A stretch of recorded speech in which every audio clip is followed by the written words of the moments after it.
హరే కృష్ణ. శ్రీకృష్ణ భగవానుని ఏ విధంగా ప్రసన్నం చేసుకోవాలి? మనిషి శాంతియుతమైన జీవితాన్ని గడపాలంటే కృష్ణుణ్ణి ప్రసన్నం చేసుకోవాలి. కృష్ణుడిని ఏ విధంగా ప్రసన్నం చేసుకోవాలో భగవద్గీతలో చెప్పబడింది. ఆ విషయాలను ప్రతి మనిషి తెలుసుకోవాలి. ఏ వ్యక్తికైనా మనం ప్రసన్నుణ్ణి చేసుకోవాలని అనుకుంటే అతనికి సన్నిహితంగా కావడమే ముఖ్యమైన విషయం. అంటే సన్నిహితులుగా కావాల్సిందేనని అందరికీ తెలుసు. అదేవిధంగా కృష్ణుణ్ణి ప్రసన్నం ఎందుకు చేసుకోవాలి అనే ప్రశ్నకు సమాధానం వెతికితే అతనికి స్నేహితులుగా కావడం కోసమేనని సమాధానం అవుతుంది. మనం కృష్ణునికి స్నేహితులు అయితే మన అవసరాలు, కోరికలు అన్నీ కూడా అడగకుండానే అప్రయత్నంగానే నెరవేరుతాయి. ఈ విషయాన్ని భగవద్గీతలో భగవంతుడే ఒక శ్లోకంలో చెప్పి ఉన్నారు.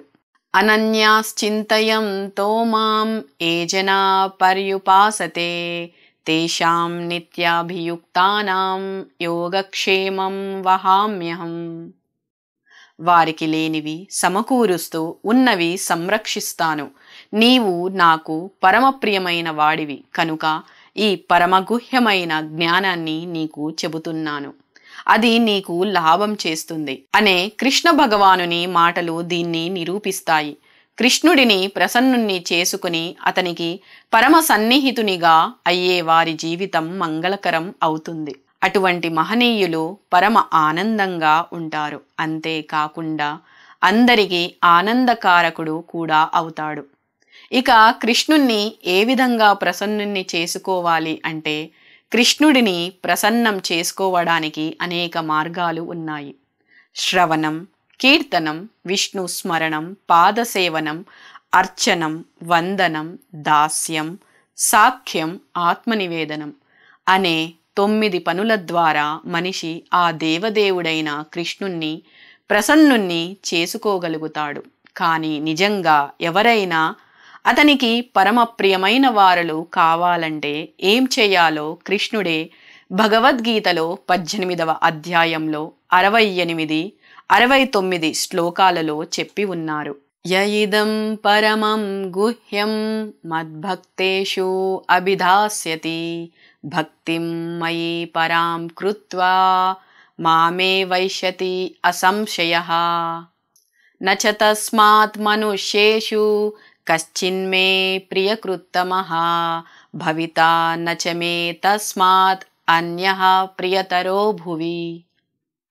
పరమ రహస్యమైన భగవద్గీతను భక్తులకు వివరించే వారికి విశుద్ధ భక్తి యోగం తప్పకుండా కలుగుతుంది. చివరకు అతడు భగవంతుణ్ణి చేరుకుంటాడు.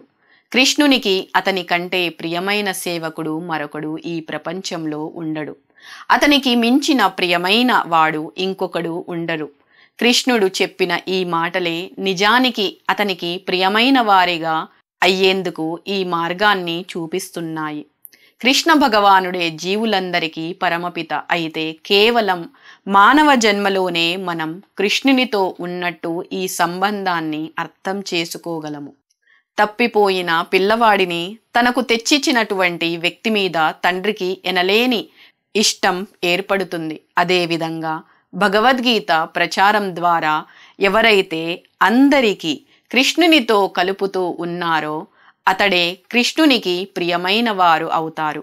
భగవద్గీత బోధనలను జీవితంలో అనుసరించే ఉద్దేశంతో నిత్యము గీతను అధ్యయనం చేయడం ద్వారా ఈ జ్ఞానాన్ని అందరికీ పంచి ఇచ్చే ప్రయత్నం ద్వారా కృష్ణుడిని ప్రసన్నం చేసుకోగలుగుతాడు.